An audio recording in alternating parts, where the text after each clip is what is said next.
안녕하십니까, 권지원입니다. 새로운 시리즈를 런칭하기 위해서 짤막한 트레일러 만들어 드립니다. 제목은 권 박사의 라떼 한 잔. 네, 여기서 말하는 라떼가 정말 그 카페 라떼를 말하는 게 아니라는 것은 누구나 다 아실 겁니다. 요즘 젊은이들이 그 기성세대가 꼰대질 할 때 나 때는 말이야 그런다고 해서 붙인 말이죠. 또 라떼를 시전하는구나 이러면서요. 저도 역시 여기서 라떼를 시전하려고 합니다. 하지만 이 라떼의 맛이 좀 다를 겁니다. 다른 보통 기성세대들이 라떼를 시전할 때는 자신들의 과거를 미화하면서 그걸 바탕으로 젊은 세대를 비난하기 위하거나 혹은 뭔가를 강요하기 위해서 라떼를 시전합니다. 저는 저희가 거쳐온 과거를 다만 미화하지 않고 솔직한 그 속살을 드러내 보이려고 합니다. 그래서 어른들이 시전하고 있는 그 라떼 속에 감춰져 있는 쓰고 신맛을 드러내 보이려는 거죠. 그 부끄러운 과거를 끄집어내고 그 구린 과거의 모습을 보여주면서 요즘이 결코 옛날에 비해 못하지 않다는, 아니 매우 훌륭하다는 점을 보여드릴 겁니다. 하지만 그걸로 그치지는 않을 겁니다. 저는 우리나라의 보수가 매우 취약하다고 생각합니다. 물론 진보도 그렇게 훌륭한 건 아니지만 말이죠. 진보는 훌륭하지 않지만 보수는 없다시피 합니다. 보수라고 하는 게 뭡니까? 과거로부터 보존할 만한 것, 가치 있는 것들을 찾아서 그거를 계승하고 발전시키는 게 보수 아니겠습니까? 그런데 우리나라에서 흔히 보수라고 자처하던 집단들은 도대체 과거로부터 어떤 가치를 계승하고 보존하고 발전시키겠다는 건지 알 수가 없습니다.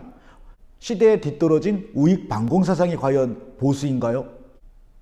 그래서 저는 그 라떼 속에서 보존할 만한 맛, 계승할 만한 맛도 함께 찾아서 전해드리려고 합니다. 진정한 보수를 위해서 말이죠. 저는 보수의 생명은 가치와 품격이라고 생각합니다. 보수라고 불릴 수 있다면 과거로부터 가치로운 것들을 찾을 수 있어야 되고 그 가치로운 것들을 자신의 몸에 구현하고 자신의 몸으로 실천할 수 있어야 된다고 생각합니다. 그게 바로 품격이죠. 그러한 가치도 없고 품격도 없는 사람들은 보수를 말할 수가 없습니다. 그래서 저는 감히 제가 이 나라의 진정한 보수의 모습을 보여드리고자 합니다.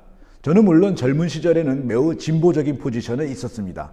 하지만은 이제는 나이가 반세기가 지났습니다. 반세기가 지난 지금은 그때와 다른 지혜로운 눈을 가지게 되었고 그때와 다른 너그러운 마음을 가지게 되었습니다.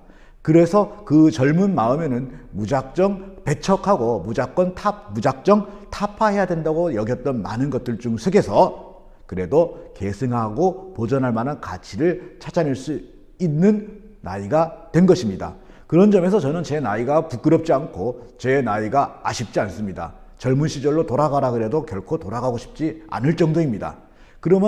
그래서 저는 제가 만약에 세상을 헛살지 않았다면 그래도 제가 그동안 세상에서 얻은 것들 중에 보존하고 계승할 만한 가치로운 것들이 있을 거라고 생각한 것입니다. 그래서 그것들을 조심스럽고 겸손하게 펼쳐 보여드리려고 합니다. 이 라떼 한 잔 시리즈는 크게 세 가지 섹션으로 구성이 될 겁니다. 하나는 클래식 라떼, 이건 음악 이야기입니다.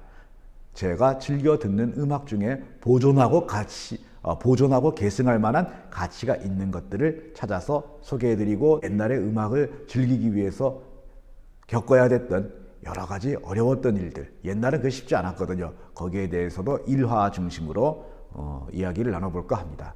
그다음 두 번째, 라떼 블루 마운틴.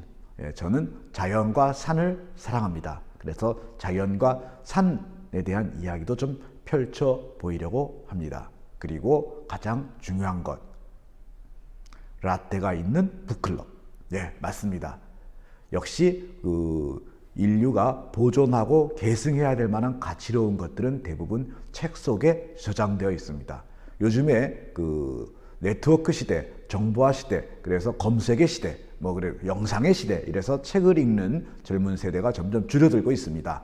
그래서 저는 이 책이라고 하는 것들의 즐거움을 전해주고 좋은 책들을 혹은 제가 감명 깊게 읽었던 책들을 소개함으로써 이 인류의 소중한 정신유산이 보존되고 계승되는 데 조금이라도 도움이 되려고 합니다.